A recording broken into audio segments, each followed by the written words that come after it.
Welcome to the program. My first guest, very excited, old friend of Mike Bochetti's, a humorist, an author, a comedian, a bunch of things. Margot Leitman. Margot, thanks for coming on. Thank you so much for having me. You really have done a lot. I'm looking over your resume here now. You in January 2007. Yeah. You and I love this fellow Ithaca bomber. Yeah.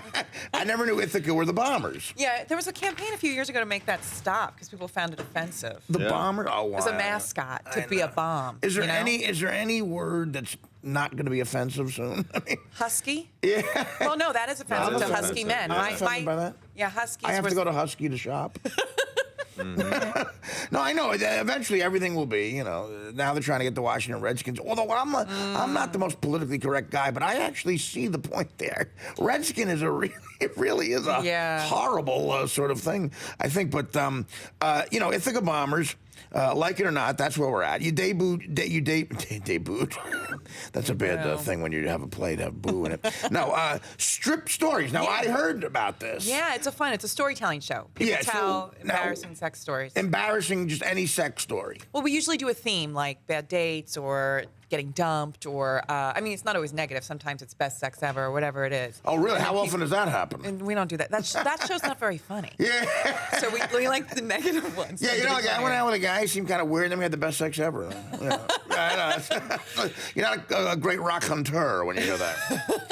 But I remember hearing about this and finding it interesting to where I wanted to maybe go see it, but of course my laziness didn't allow that. Wow, that's no, so that's and you're considered one of the best storytellers of our day. I hope so. Yeah, so that's fun, right? Yeah. Do you consider storytelling an art? I mean, I think it when you hear somebody who can tell a great story, it really is nice. You know, I appreciate, like my grandfather told a great story. He wasn't a show business guy.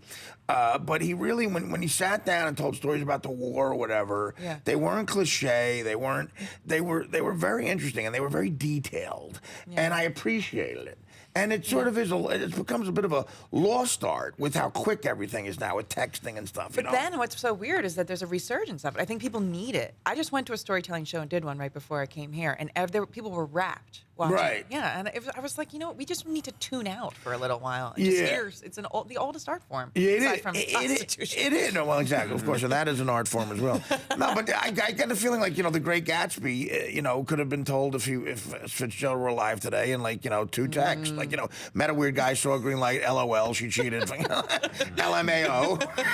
Whatever, yeah. Do you find that when you perform storytelling I find this sometimes, especially at comedy clubs, because a comedy club, I actually have had more than several. You probably have gone through this too. Do you work a lot of clubs, comedy clubs? Sometimes I do. We do stripped stories in clubs a lot, actually. That can be difficult because when you go to a comedy club, I've had more than a few comedy club managers around the country say, I need a laugh from you every 11 seconds. Yeah. I need the audience to laugh every 11 seconds, because you find that it's your job to make them forget that they're paying $11 for a bottle of Rolling Rock. Yeah, and sometimes they don't understand. They don't know why they're there if they're going to a storytelling show. Right. Sometimes you don't get a laugh for 60 seconds in a story, but the laugh's huge. But you're hoping it's entertaining in the middle. Like, yeah, you know, it will be. Right. It will be, but sometimes at the clubs they don't understand that, and they're like, "Why am I here?" You have to. No, that's the problem. You have to ask them to take that journey with you, and a lot of times they're not willing to do that. And but when they are, it's great. But you know what? It's like any art form. You bomb a lot, and sometimes it goes great. When it goes great, it's great. I had a show in D.C. 2 nights ago.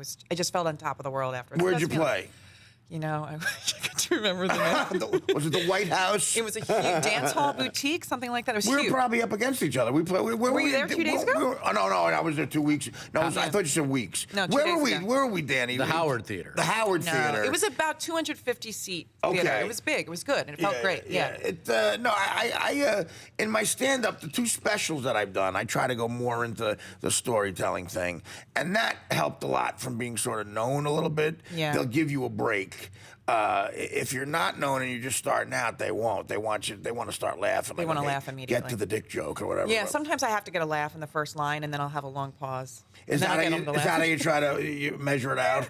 I'll say something like self-deprecating in the beginning, and then they'll be like, she's a loser, I like her, and then you go on. They love that. You know, and I fall for that every time, and I hate myself for doing it, but you have to, because you gotta get them to like the other stuff you want them to like and hear. Yeah, I just told a story right before this, and before I got on, I go, it's my fly down. My fly's always down when I'm on stage. It's humiliating. Everyone laughs, and they're like, she's her life's embarrassing. And then I went to a sort of serious story, and it was fine. But because I said I worried my flies down, everything was okay. Yeah, my life's embarrassing. Here's how embarrassing. I have cancer.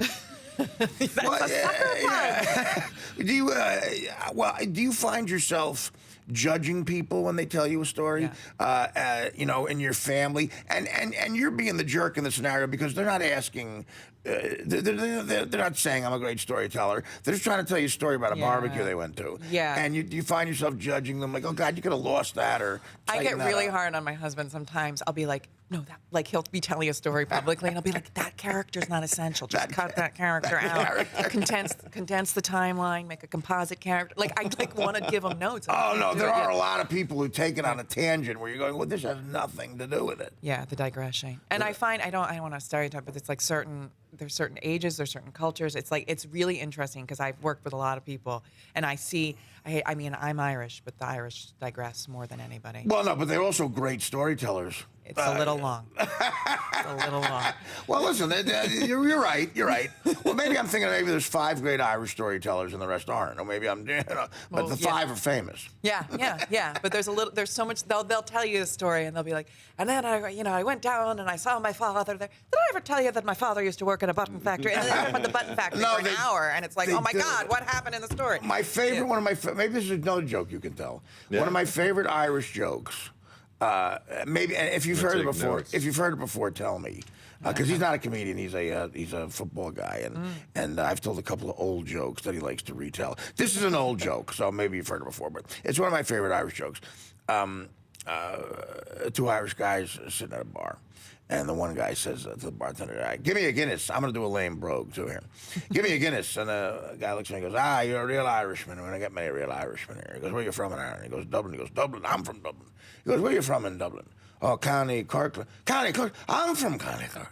You're kidding me. What a coincidence. He goes, what town in County Cork? I'm from Breesland. I'm from Breesland. Well, what a coincidence. What high school did you go to? I went to McCarthy. McCarthy?